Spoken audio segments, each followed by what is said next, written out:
오늘은 기도 그 자체에 대해서 함께 생각해보고 말씀을 나누고 성경이 말하는 대로 한번 기도하는 시간을 가져보려고 합니다. 기도라고 하는 말을 그 네이버 국어사전에 검색을 해보면요, 이렇게 나와 있습니다. 인간보다 능력이 뛰어나다고 생각하는 어떠한 절대적 존재에게 비는 것 또는 그런 의식. 이게 네이버라는 이제 인터넷 사전에서 나오는 말이고요. 그 뭐 다른 국어 사전이나 뭐 민족 뭐 백과 사전이나 여러 이제 사전들을 찾아보면은 대부분 이런 얘기예요. 어떤 절대자, 내가 할 수 없는 어떤 것을 초월적인 존재에게 의탁하여서 그걸 이루기 위해서 하는 어떤 행위나 예식에 대해서 기도라고 이렇게 말을 하고 있는데요. 기도는 기독교의 전유물은 아닙니다. 그러니까 교회에서만 기도라는 말을 쓰지 않는다는 거예요. 굉장히 많은 종교가 기도라는 말을 쓰고 있고요. 우리나라만 하더라도 많은 사람들이 우리나라의 전통 종교라고 말하고 있는 불교 같은 경우에도 기도라는 말을 굉장히 많이 쓰고 있고 또 굉장히 많이 하고 있습니다. 뭐 아마 모든 종교인들, 종교 지도자들, 목사가 됐든 뭐 신부가 됐든 뭐 법사가 됐든 뭐가 됐든 그런 종교 지도자들을 통틀어 가지고 가장 많이 기도하는 게 아마 그 법사들일 거예요. 스님들. 뭐 그분들은 심심하면 새벽에 나가 가지고 뭐 이렇게 정화수 끼얹고 뭐 그렇게 하고 그럴 기도라고 말을 하면서 이렇게 많이 하는데요. 이 기도가 그 기독교 교회만의 전유물이 아니라면 우리는 한 가지 생각을 해봐야 돼요. 그러면 교회에서는 어떻게 기도해야 하는가? 다른 종교도 기도라는 표현을 쓰고 있고 기도라는 행위를 하고 있는데, 그러면은 그들이 하고 있는 기도와 우리가 해야 하는 기도 과연 같은 것인가? 아니면 다른 것인가? 예전에 어느 모임에 갔다가 어떤 목사님이 강의를 합니다. 제가 청년 시절이었는데 그 목사님이 강의를 하다가 그런 얘기를 하는 거예요. 본인은 새벽 기도가 제일 힘들대요. 목회하면서 새벽 기도 매일 새벽에 나가서 이거 하는 게 너무 힘들대요. 근데 그분은 이제 맡고 있던 부서가 또 청년부고 이렇다 보니까 또 청년들은 또 밤늦게까지 생활을 하잖아요. 활동을 하잖아요. 그러니까 그들에 맞추어 사역을 하다 보면은 이제 잠자는 시간이 늦어지게 되어 있고, 그럼 새벽에 일어나는 게 너무 힘든 거예요. 자기는 너무 힘들다. 근데 그분이 그런 얘기를 해요. 자기 어머니가 한 1년 전부터 이제 그 교회를 다니기 시작했다고, 예수님을 믿기 시작했다고. 그런데 1년 전에 교회를 나오기 시작하면서 그분이 그날부터, 교회를 나오기 시작한 그날부터 지금까지 한 번도 새벽 예배에 빠진 적이 없대요. 그 어머니가. 그러면서 질문을 하는 거예요. 그 강의를 들으러 갔던 우리 학생들한테 자기 어머니가 믿음이 좋은 것 같습니까? 제가 어머니가 믿음이 좋은 것 같습니까? 그분이 그렇게 얘기를 하는 거예요. 자기는 새벽 기도가 너무 힘들어서 새벽 예배 가도 그냥 계속 졸다가 오고 뭐 빠지는 날도 있고, 다행히 담임 목사님이 안 잘라서 그 새벽 예배 빠진다고 이렇게 사임하거나 이런 일은 없어서 계속 사역은 하는데 너무 힘들다. 자기 어머니는 1년밖에 안 됐는데, 교회 나온 지 1년밖에 안 됐는데 새벽 예배 매일 나오고 있고, 수요 예배 나오고, 금요 기도에 나오고, 오후 예배 드리고 빠지지 않고 이렇게 예배를 드린다. 둘 중에 누가 더 믿음이 좋은 것 같으냐? 답하기가 너무 어려운 거예요. 답하기가 너무 어려운데 그분이 그렇게 얘기를 하시더니 그 다음에 그런 얘기를 해요. 답을 내리기 쉽게 도움을 드리겠습니다. 그러면서 본인 얘기를 해요. 본인은 이 학생 시절에, 중학교, 고등학교 이 학생 시절에 인격적으로 예수님을 만났고, 그래서 기도하는 가운데 이 길이 하나님이 주신 길임을 확신을 했고, 그래서 기도하면서 부족하지만 이 길을 계속 가고 있는 중이다. 우리 어머니는 그분이에요. 그분 어머니는 교회를 다니기 전까지 산에 다니셨다. 그 산에 다니셨다는 거 알죠? 무슨 말인지 우리 한국 사람들은 다 알고 있습니다. 3시에서 3시 반 정도면 일어나신대요. 매일 일어나서 정화수 딱 해가지고 산에 올라가서 성황당 앞에서 이제 산신에게 빌고 내려오는 거예요. 산에, 시골에 사시니까 그렇게 해왔던 거예요. 그래서 그분이 1년 전부터 교회를 다니면서 수면 시간이 1시간 늘었답니다. 너무 오래 자도 되는 거예요. 너무 편한 거예요. 4시 반에 일어나도 충분히 새벽 예배로 올 수 있으니까 교회는 너무 좋은 곳이다. 충분히 잘 수 있어서 둘 중에 누가 더 믿음이 좋은 거냐? 답은 뻔하죠. 기도라는 행위 자체로 봤을 때 답하기가 무척 어려웠어요. 그분은 어떻게 교회를 다니기 시작하면서 매일 빠지지 않고 나와서 목사라는 사람이 새벽 예배를 힘들어하고 교회도 어떻게 저럴 수 있나? 근데 살아왔던 삶의 그 시간들과 하나님과의 관계 속에서 생각해 보니까 기도라고 하는 이 행위 자체가 믿음이 얼마나 좋으냐 나쁘냐 판단하는 기준이 되기에 너무 부족했던 거죠. 우리에게도 마찬가지로 적용이 가능합니다. 우리는 오늘 기도하러 왔어요. 그런데 오늘 우리가 교회에 와서 기도하는 이 시간이 다른 종교에서 말하는 기도와 똑같은 그런 목적과 그러한 행위로서의 기도로 끝나고 간다면 우리가 정말 믿음 있는 사람인지 하나님의 백성인지 교회라고 하는 정체성을 가지고 모여서 기도하는 사람들인지 판단하기 어렵습니다. 성경은 우리에게 뭐라고 가르치고 있는가? 기도를 무엇이라고 말하고 있는가? 여러 가지 많은 이야기들이 있지만 오늘은 그 중에서도 특별히 바울 사도가 에베소 교회를 목회하고 있는 이 디모데, 자기의 아들과 같은 이 제자에게, 이 디모데 목사님에게 전해주었던 편지 중 한 부분을 통해서 성경이 우리에게 말하는 기도가 무엇인가 생각해 보고자 합니다. 이 2장 1절을 보면요, 이런 말이 나와 있습니다. 그러므로 내가 첫째로 권하노니, 이 첫째로 권한다, 이런 표현 성경에서 여러 번 발견했을 거예요. 먼저, 너희는 먼저 그의 나라와 그의 의를 구해라. 첫째로 권한다. 그런데 이렇게 성경을 좀 많이 보신 분은 아실 텐데 아닌 경우도 있지만 대부분의 경우 내가 첫째는 우선적으로, 그다음에 먼저 이렇게 얘기를 하고 나서 그 다음에 둘째, 셋째 나오는 경우가 별로 없어요. 성경을 읽어보셨기 때문에 알고 있습니다. 첫째는 나왔는데 왜 둘째, 셋째가 없을까? 이게 대체 무슨 일인가 궁금할 때가 있는데요. 헬라어에서 첫째 이렇게 얘기를 하고 나서 둘째, 셋째 뒤에 그게 안 나오는 거는요, 1번, 2번, 3번을 얘기하고 싶어서 첫째로 이 말을 꺼낸 게 아니라는 뜻이에요. 뭘 얘기하고 싶은 거냐면 무엇보다도 가장 중요하게 여기고 우선적으로 해야 될 건 이거다, 이 말을 하기 위해 첫째는 먼저 이걸 해라, 이렇게 썼다는 겁니다. 그러니까 이 본문도 마찬가지죠. 이 디모데전서 2장 이후에 뒤에 나오는 내용들을 보면은 둘째, 셋째, 그 다음에는 이런 얘기가 안 나와 있어요. 그 얘기는 뭐냐? 여기서 말하는 이 권한다, 이게 여러 번 간청하고 이야기한다, 부탁한다, 이런 뜻이거든요. 내가 계속해서 아주 강하게 간절히 부탁하는 게 있는데 다른 건 다 하지 않아도 된다. 그런데 이것만은 반드시 하면 좋겠다. 이런 의미로 지금 디모데에게 부탁하고 있는 거예요. 명령하고 있는 겁니다. 권하고 있는 겁니다. 그게 무엇이냐? 모든 사람을 위하여 간구와 기도와 도고와 감사를 해라. 이제 헬라어 어순대로 직역을 하자면은 그거예요. 가장 먼저 첫째로 내가 너한테 이렇게 간절히 말을 하는데 이거를 만들어냈으면 좋겠다. 뭘 만들어내는 거냐? 간구하는 것, 기도하는 것, 도고하는 것, 감사하는 것.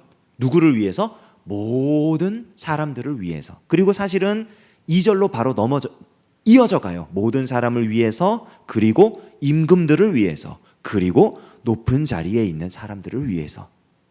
간구와 기도와 도고와 감사를 만들어냈으면 좋겠다. 여기 나오는 이 네 가지 표현, 간구, 기도, 도고, 그리고 감사, 이 네 가지 표현이 사실은 한마디로 얘기해서 뭐냐면 기도하라는 겁니다. 기도의 네 가지 면을 보여주는 걸 수도 있고요, 기도의 네 가지 종류를 보여주는 걸 수도 있고요, 기도의 네 가지 단계를 보여주는 걸 수도 있습니다. 어떻게 되었든 간에 지금 바울이 디모데에게 말하고 있는 간구와 기도와 도고와 감사라고 하는 것은 우리가 모든 사람을, 교회가 모든 사람을 위해 해야 할 모든 종류의 기도를 가리키는 말이에요. 하나씩 살펴볼 거예요. 자, 그러면 간구가 뭐냐? 헬라어로 간구는 데시스라고 합니다. 그거는 특별하게 어떤 필요가 있어서 그 필요를 채우기 위해서 구하는 걸 데시스라고 불러요. 뭐 request라든지 아니면 뭐 supplication, 이렇게 영어로는 또 그렇게 이야기를 하는데요. 그 열왕기하 20장 2절에서 3절을 보면요, 이 간구에 아주 좋은 예가 하나 나와 있습니다. 같이 읽어볼게요. 시작. 히스기야가 낯을 벽으로 향하고 여호와께 기도하여 이르되 여호와여 구하오니 내가 진실과 전심으로 주 앞에 행하며 주께서 보시기에 선하게 행한 것을 기억하옵소서 하고 히스기야가 심히 통곡하더라. 알죠? 무슨 얘기인지? 하나님이 히스기야에게 너 이제 생명이 다했으니까 집을 정리해라 그랬어요. 그랬더니 히스기야가 뭐라 그러냐면 울고 불며 간구하는 거예요. 하나님, 내게 생명을 주십시오. 뭐 내용은 다 아시죠? 그래서 하나님이 히스기야에게 15년을 더 주셨고, 그리고 그 과정 속에서 이제 또 일들이 진행돼 나갑니다. 그 내용을 중시해서 보자는 것이 아니라 히스기야의 이 마음을 보자는 거예요. 심히 통곡하며 간구하는, 나한테 지금 필요한 게 있어요. 내가 지금 반드시 있어야만 해요. 너무너무 이게 없어서 지금 살아가기가 힘들어요. 그때 간구하는 거예요. 하나님, 이게 없으면 내가 살 수 없습니다. 이거는 단순히 물질적인 것, 뭐 육체적인 것, 눈에 보이는 것, 이런 게 아닐 수도 있어요. 내가 지금 관계에 있어서 심히 깨어진 부분이 있습니다. 하나님, 이거 해결되지 않으면 나 못 살아요. 하나님, 해결해 주세요. 내가 지금 영적으로 완전히 침체가 됐어요. 하나님, 이거 회복되지 않으면 나 도저히 못 삽니다. 회복시켜 주세요. 내가 지금 완전히 육체가 완전히 피곤해가지고 뭐 움직이질 못해요. 하나님, 이거 고쳐주셔야 됩니다. 나 살려주셔야 됩니다. 어떠한 것이라 해도 이게 정말 해결되지 않으면 안 되는 문제들, 우리는 대부분 이걸 우리가 기도라고 생각을 하고 그렇게 기도의 문이 이걸 통해서 열릴 때가 많아요. 간구하는 것, 아주 좋은 기도의 한 종류이며 기도의 예입니다. 하나님 앞에 부르짖어야 돼요. 울부짖어야 돼요. 하나님이 해결해 주지 않으면 안 되는 이거를 솔직하게 고백하고 부르짖어야 됩니다. 그 다음에 기도라는 말 자체가 또 나옵니다. 뭐 헬라어로 프로슈케라고 하고요, 영어로 프레어라고 많이 번역을 하죠. 기도 그 자체를 말할 때예요.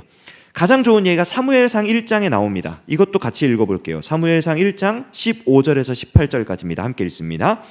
한나가 대답하여 이르되 내 주여 그렇지 아니하니이다. 나는 마음이 슬픈 여자라. 포도주나 독주를 마신 것이 아니오 여호와 앞에 내 심정을 통한 것뿐이오니 당신의 여종을 악한 여자로 여기지 마옵소서. 내가 지금까지 말한 것은 나의 원통함과 격분됨이 많기 때문이니이다 하는지라. 엘리가 대답하여 이르되 평안히 가라. 이스라엘의 하나님이 내가 기도하여 구한 것을 허락하시기를 원하노라 하니 이르되 당신의 여종이 당신께 은혜 입기를 원하나이다 하고 가서 먹고 얼굴에 다시는 근심빛이 없더라. 아멘. 이것도 잘 아는 얘기입니다. 한나가 아들이 없어가지고 그 분인나한테 계속 공격을 당하는 거예요. 그게 너무 힘들어가지고 하나님 앞에 아들을 달라고 간구했습니다. 간구했는데 우리가 읽지는 않았는데 이 앞부분에 보면은 한나가 간구를 하면서 뭐라고 기도하냐면은 하나님, 나한테 아들을 주시면 내가 이 아들을 하나님께 드리겠습니다. 이렇게 기도를 해요. 간구하면서 기도를 해요. 그리고 지금 여기까지 오는 겁니다. 자, 그런데 생각을 해보세요. 한나가 간구하며 기도했던 원인이 뭐죠? 이유가 뭐죠? 뭐가 없어서? 아들이 없어서. 그런데 한나가 기도했던 내용을 들여다보세요. 아들을 주시면 어떻게 하겠다? 하나님께 드리겠다. 자, 아들이 없어요. 그래서 지금 기도했어요. 그럼 하나님의 아들을 주셔요. 그럼 만약에 하나님의 아들을 주시면 어떻게 한다고요? 하나님께 드린대요. 자, 그럼 여기 아들 있어요? 없어요? 없어요. 문제의 원인이 뭐였다고요? 아들이 없는 거였어요. 근데 기도해서 아들을 받았어. 근데 받으면 어떻게 하겠다? 드리겠다. 그럼 아들이 있어요? 없어요? 문제가 해결된 거예요? 안 된 거예요? 이상하죠. 근데 뭐라 그래요? 18절에 가서 먹고 얼굴에 다시는 근심빛이 없더라. 이상하죠. 분명히 지금 하나님 앞에 간구해서 해결받아야만 할 문제가 있어서 간구를 시작했는데, 간구하다 보니까 지금 내용이 바뀌었어요. 하나님 아들 주시면 이 아들 다 필요 없어요, 이렇게 돼버렸어요. 근데 문제가 여전히 남아있는데 가서 먹고 얼굴에 다시는 근심빛이 없대요. 이 문제가 더 이상 문제가 아니라는 거예요. 왜요? 16절에 힌트가 있습니다. 15절에 보니까 나는 포도주나 독주를 마신 게 아니라 여호와 앞에 내 심정을 통했다. 이건 하나님 앞에 내 마음을 다 쏟아놓았다, 이 말뿐만 아니라요, 사실은 하나님과 마음이 통했다는 뜻입니다. 기도를 하다 보니 나한테 지금 이게 필요해서 간구했는데 이것보다 더 시급하게 필요한 게 있었던 거예요. 그게 한나의 입장에서는 내 아들이 아니라 하나님 아들이 훨씬 더 필요했던 거예요. 지금 더 급한 거예요. 그래서 하나님, 이 문제를 하나님이 해결하시면 나는 문제가 해결되지 않아도 괜찮습니다. 기도가 바뀌어버리는 거예요. 마음이 바뀌어버리는 거예요. 내가 이게 정말 있어야만 했다고 생각했던 그것이 하나님 앞에서 있지 않아도 되는 것으로 변해버린 거예요. 뭐가 바뀐 거예요? 내 마음이 바뀌어버린 거예요. 기도의 놀라운 모습입니다. 하나님이 더 원하시는 것, 하나님이 더 기뻐하시는 것이 무엇인지 하나님과 마음이 통해버린 겁니다. 너무 멋있죠? 그게 기도예요. 여기서부터 지금 일반적으로 말하는 기도와 전혀 다른 차원으로 지금 들어가는 겁니다. 간구한다는 것은 일반적인 기도와 비슷한 내용이에요. 다른 종교에서도 간구하라고 해요. 그걸 기도라고 말해요. 그러나 성경은 우리에게 간구하는 것만이 기도가 아니라고 가르쳐주고 있는 겁니다. 그 다음으로 봅니다. 도고라는 말이 나와요. 제일 어려운 말이죠. 이게 대체 옛날 개역 한글판에는 중보라고 기록이 되어 있었죠. 헬라어로 엔티육시스라고 말을 합니다. 그리고 그 영어로 인터세션이라고 말을 합니다. 그 원래 단어의 그 정확한 정의는 뭐냐면은 법정에다가 청원서를 제출하는 거예요. 그러니까 어떤 사람이 법정에서 뭐 잘못했다, 아니면 뭐 무슨 이제 벌을 받아야 된다, 이제 완전히 그 선고를 받았어요. 그러면은 그거에 대해서 청원서를 제출해서 그거를 되돌리는, 아니면은 저 사람이 받을 벌을 내가 대신 받겠습니다 한다든지, 그 문제를 하여간에 없이 하는 그런 것이 이제 엔툭시스라고 하는 이 도고, 중보라고 번역되는 이 말입니다. 그런데 그 헬라어로 사용된 이 엔툭시스라고 하는 이 단어가요, 그 단어의 뿌리로 들어가면, 어근으로 들어가게 되면요, 그게 뭐냐면은 관역을 정확하게 맞췄다, 명중했다, 이런 뜻이에요. 화살을 쏴서 정확하게 명중했다. 근데 이 명중했다라고 하는 이 단어와 정반대 개념이 있는 단어가 있는데요, 그게 또 이제 자꾸 이상한 말 써서 죄송합니다. 헬라어로 하마르티아라고 하는 단어예요. 근데 하마르티아가 뭐냐면은 관역을 벗어났다, 맞추지 못했다라는 뜻인데, 통상적으로 사용되는 말은 죄라는 뜻입니다. 그러니까 이 도고라는 말, 법원에 청원서를 제출하고 그 바로잡는 이 말은요, 죄와 연관되어서 사용되는 거예요. 관역을 맞추지 못해서 죄를 지은 그 사람이 관역을 맞춘 상태로 바꾸는 거, 그게 정확한 의미예요. 그 안에 들어있는. 그래서 이 말은 엄밀하게 얘기하면 사실은 예수님께밖에는 적용이 안 되는 말입니다. 왜냐하면 우리가 다른 사람을 위해서 기도할 수 있어요. 기도해야 돼요, 다른 사람을 위해서. 그런데 다른 사람을 위해서 기도한다고 해서 그 사람의 죄의 문제를 우리가 해결해 줄 수는 없습니다. 그것은 오직 예수님만 하실 수 있는 일이에요. 예수님이 그걸 위해서 십자가를 지신 거니까요. 그건 오직 예수님의 사역입니다. 그래서 그 중보라고 하는 말을 우리 교단에서 중보기도라는 말을 사용하지 않기로 결의한 이유가 이것 때문이에요. 예수님만 할 수 있는 일이기 때문에, 하나님과의 어그러진 관계를 되돌이켜서 올바르게 바꿀 수 있는 분이 예수님밖에 없기 때문에 중보자는 오직 예수님밖에 없다. 다른 중보자는 없다. 그래서 표현에 있어서도 중보기도라고 하는 표현 자체를 쓰지 말자. 좀 어렵지만 도고라는 표현을 쓰자. 그 도고라는 말을 사전에서 찾아보니까 사전에도 안 나와요. 아주 옛날 그 한자어를 가지고 와서 쓴 거라 정말 어려운 말을 바꿔놨는데, 그냥 다른 사람을 위한 기도라고 우리는 해석을 하면 됩니다. 그렇게 받아들이면 되는데, 원래의 의미는 예수님께서 우리를, 죄된 상태에 있던 우리를 돌이키셔서 하나님과 올바른 관계로 가게 하는, 그거를 가리키는 말이라고 쓰면 돼요. 생각하시면 됩니다. 요한복음 17장에 그 예수님의 위대한 대제사장적 기도가 기록되어 있는 요한복음 17장의 그 한 부분에 보면은 예수님의 중보 사역이 지금도 계속되고 있다는, 이 도고 기도가 가능한 이유가, 이 근거가 여기에 있죠. 같이 읽어볼게요. 요한복음 17장 20절입니다. 내가 비옵는 것은 이 사람들만 위함이 아니요 또 그들의 말로 말미암아 나를 믿는 사람들도 위함이니. 여기 이 사람들은 예수님의 12제자들입니다. 그리고 그들의 말로 인해서 믿는 사람들은 그 12제자로부터 시작되어서 복음을 듣고 예수님을 믿게 될 그 사람들이에요. 그러니까 우리도 포함되어 있는 거죠. 그 사람들까지도 위해서 지금 이미 성경이 기록되기 전부터, 예수님이 이 땅에 계실 때부터 꾸준히 계속 중보를 하고 계신 거예요. 우리를 위해서. 그러니까 우리가 그 예수님을 믿기 때문에 다른 사람을 위해 기도할 수 있는 겁니다. 사실은 그 예수님께 맡겨드릴 수 있기 때문에. 마지막으로 기도에 한 가지 나와 있는 게 뭐냐면은 감사죠. 감사. 이거는 뭐 누구나 다 아는 얘기입니다. 감사. 근데 감사가 마지막에 나오는 이유는 뭐냐면요, 여기까지 헬라어 써야죠. 계속 썼으니까. 유카리스티아라고 하는데, 요거는 감사한 마음이 가득 넘치는 상태를 얘기하는 거예요. 근데 이 감사한 마음이 왜 넘치냐? 누군가로부터, 특별히 하나님께로부터 내가 감히 받을 수 없는 은혜를 받은 거예요. 그것 때문에 감사한 마음이 넘치는 거예요.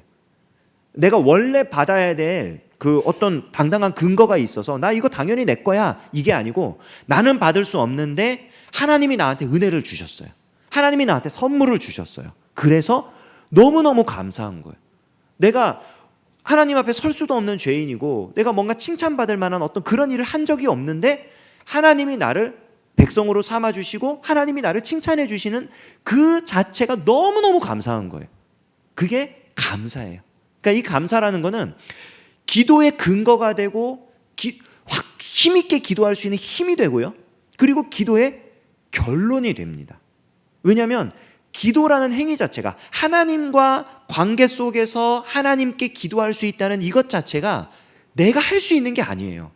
다른 종교들은 내가 기도해서 신의 마음을 움직여가지고 그 신의 능력을 빌려가지고 어떤 문제를 해결한다고 말을 하지만 성경은 전혀 그런 얘기를 하지 않습니다.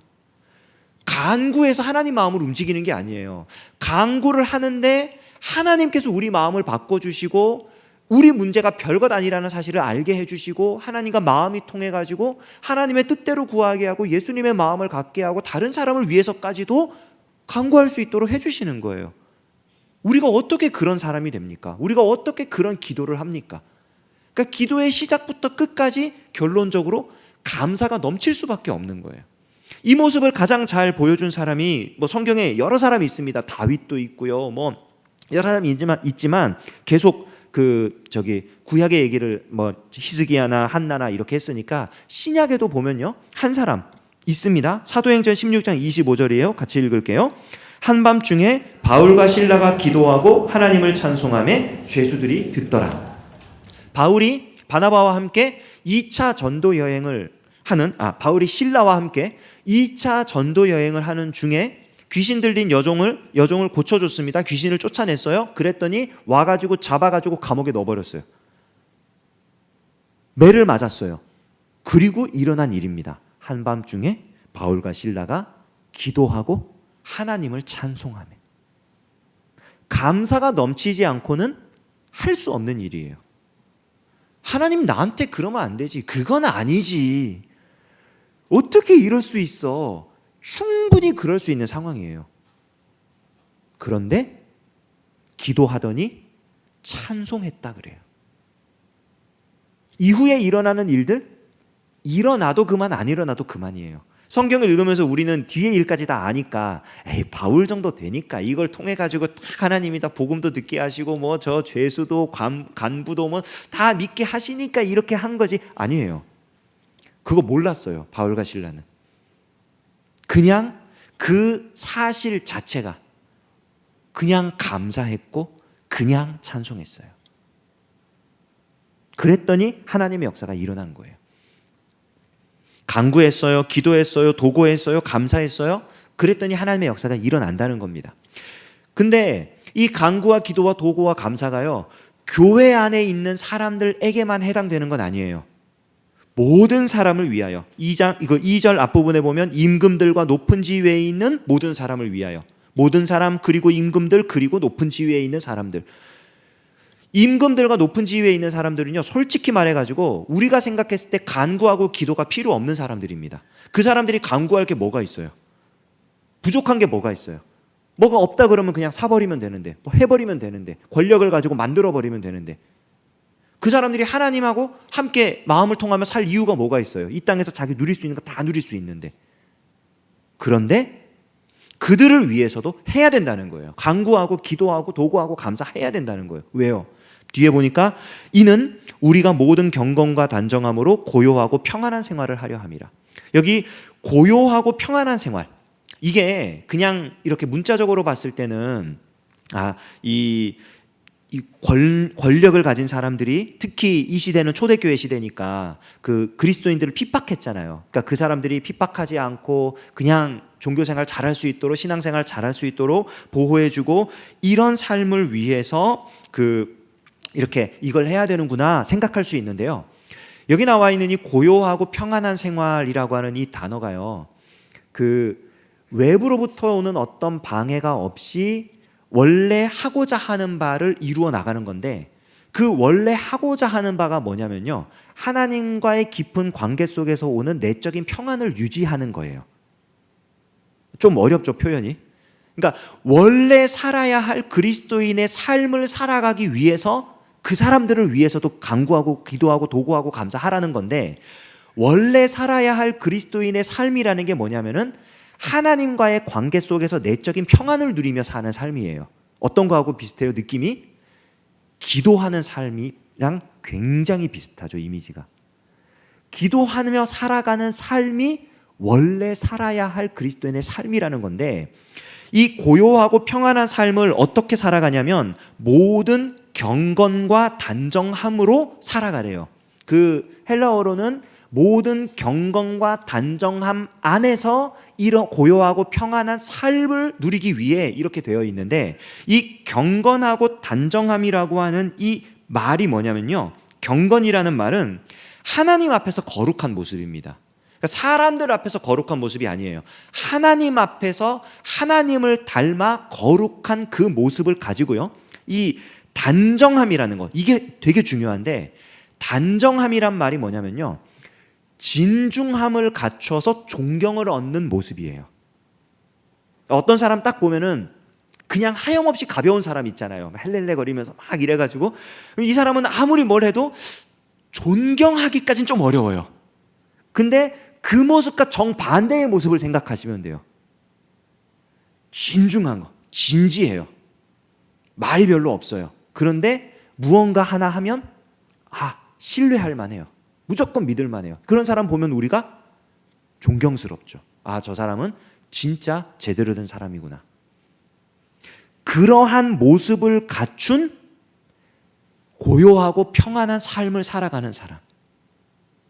이게 이 이미지 자체가요, 경건하고 단정한 가운데 고요하고 평안한 생활을 살아가는 그 삶의 모습 자체가 뭐냐면 기도하는 모습이에요.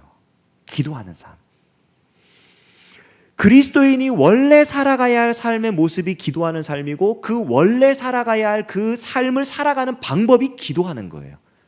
그러니까 바울이 디모데에게 뭐라고 말을 하는 거냐면은, 내가 첫째로 권하는 게 있는데 다른 건 다 안 들어도 되는데 이것만은 반드시 지켜야 할, 내가 명령할 것이 있는데, 그게 뭐냐면 네가 할 수 있는 모든 종류의 기도를 모든 사람을 위해서 하도록 해라. 그게 교회가 원래 가져야 할 모습이다. 그리고 그렇게 살아가는 모습을 통해 3절과 4절에 이렇게 얘기를 합니다. 이것이, 이 모습이에요. 이 모습. 이것이 우리 구주 하나님 앞에 선하고 받으실 만한 것이니. 하나님이 우리가 원래 경건과 단정함 안에서 고요하고 평안한 모습으로 기도하며 살아가는 그 모습을 기뻐하시고 선하게 여기고 받으신다는 거예요. 그 모습을. 그리고 그걸 통해 어떤 일이 일어나느냐? 4절에 하나님은 모든 사람이 구원을 받으며 진리를 아는 데에 이르기를 원하시느니라. 복음이 증거되는데 그 복음을 사실로 받아들이고 하나님이 역사하시는 것을 사람들이 깨닫고 하나님의 역사를 인정하고, 그래서 하나님을 알게 되고 인정하게 되고 하나님의 백성으로 돌아오게 되는 역사가 일어나게 되는데, 하나님이 원하시는 게 그것인데, 그 모습이 어디서부터 시작되고 어떻게 이루어지느냐? 기도하는 교회의 모습을 통해 시작되고 기도하는 교회를 통해 이루어진다는 거예요. 그러니까 내가 첫째로 권하노니 모든 사람을 위하여 모든 종류의 기도를 감당하라는 것입니다. 여러분, 이 권면은, 이 명령은 바울이 디모데에게 말하는 명령이지만 단순히 디모데가 살았던 그 시대의 에베소 교회에만 적용되는 명령은 절대로 아닙니다. 이것은 오늘 이 시대를 살아가고 있는 우리 석관중앙교회에도 적용되는 일입니다. 우리가 살아가야 할 삶의 모습이고 우리가 따라야 할 하나님의 명령입니다. 오늘 이 시간에 우리가 기도하러 나왔습니다. 무엇을 위해 기도하러 나오셨습니까? 어떤 기도 제목이 있어 여기서 기도하시려고 합니까? 바라는 것은 하나님이 말씀하신 대로 모든 사람을 위한 모든 종류의 기도가 우리 안에서 일어나면 좋겠습니다. 간구할 것 간구하고, 기도할 것 기도하고, 도구할 것 도구하고, 감사할 것 감사하며 하나님이 역사하시고 하나님이 이 일을 이루어 가심을 경험하게 되는 저와 여러분 되기를 주님의 이름으로 축원합니다. 이 시간에 찬양하고 같이 기도하겠습니다.